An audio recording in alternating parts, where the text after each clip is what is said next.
On commence avec ces nouveaux éléments dans l'affaire de Wissam El Yamni, ce jeune homme de la Gautière décédé des suites de son arrestation. Hier après-midi, la famille s'est réunie dans le cabinet de leur avocat pour démentir certaines informations concernant le comportement de Wissam lors de son interpellation.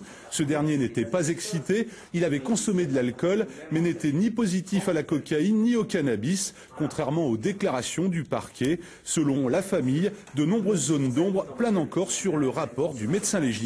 On écoute Maître Canis et Farid El Yamni, le frère de Wissam, interviewé hier par Sébastien Kirou.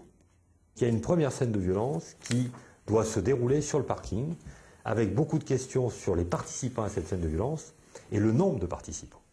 Et puis ensuite, il y a une deuxième scène qui se déroule dans le véhicule. À un moment donné, Wissam certainement ne se débat pas parce qu'il n'est plus en mesure de le faire compte tenu de ce qui s'est déroulé auparavant. Deuxième scène qui va se terminer par le décès, avec une compression de la carotide, qui ne peut, à notre avis, pas résulter uniquement d'un pliage, mais certainement d'autres gestes qui ont été commis et qui résultent des lésions qu'on a pu constater sur des photographies qu'on a en notre possession. La prochaine étape que nous on souhaite et qu'on attend impatiemment et qui découle du réquisitoire, c'est la mise en examen des 2 policiers qui sont visés par le réquisitoire.